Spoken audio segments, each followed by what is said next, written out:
Hello, कैसे हो मेरे प्यारे साथियों, मेरे प्यारे भाई और बहनों।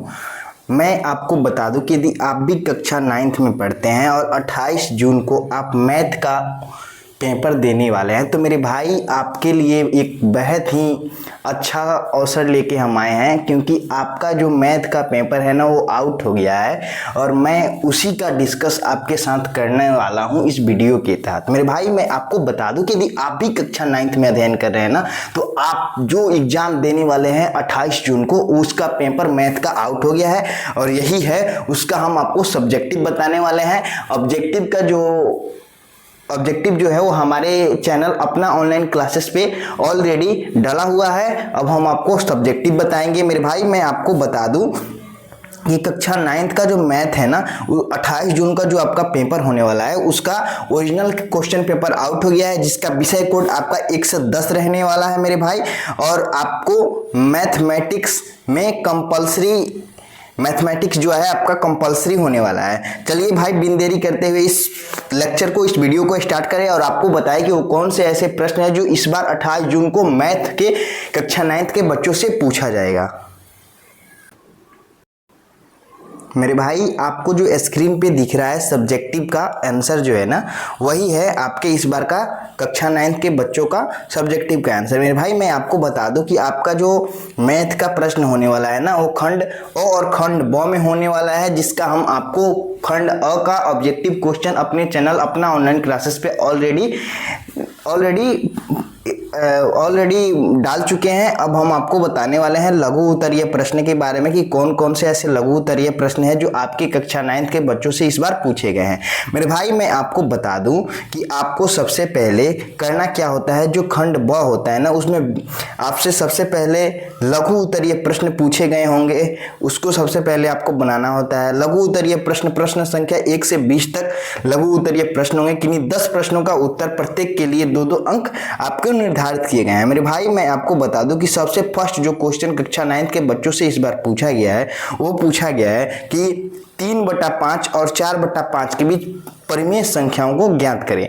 मेरे भाई मैं आपको बता दूं कि 3/5 और 4/5 के बीच परिमेय संख्या ज्ञात करने के लिए आपको करना क्या होगा, तो 3/5 में आपको दोनों साइड 6/6 से गुणा कर लेना होगा, तो आपका 18/30 आ जाएगा। ठीक है भाई, और 24/30 हो जाएगा। अब 18/30 और 24/30 के बीच आपको लिखना है 19/30, 20/30, 21/30, 22/30, 23/30। यही आपके राइट आंसर होने वाला है। मेरे भाई चलिए अगला प्रश्न जो आपसे पूछा गया है ना, वो पूछा गया कि 0.47 को परिमेय संख्या के रूप में व्यक्त करें।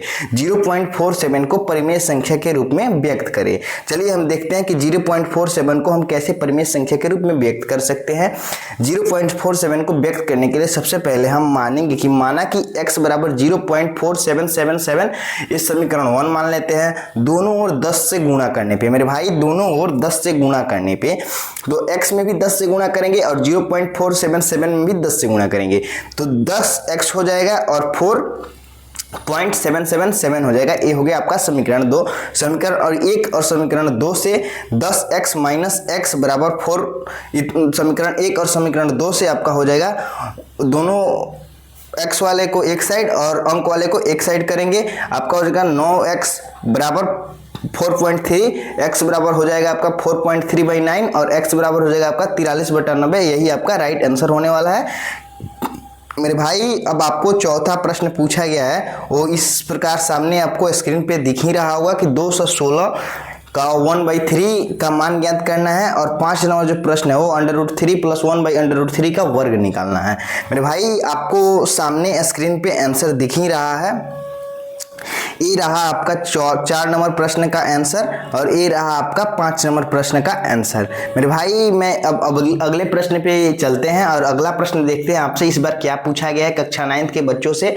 आप इस बार पूछा गया है 6 नंबर प्रश्न जो है, गुणनखंड निकाले x² + 3x + 2 के। उसके बाद से 7 नंबर प्रश्न पूछा गया कि यदि px x² - 2x + 1 हो तो p x की जगह आपका -1 का मान निकाले। मेरे भाई 8 नंबर प्रश्न जो पूछा गया वो पूछा गया कि बहुपद p इंटू एक्स बराबर 2x + 1 का शून्यांक ज्ञात करें।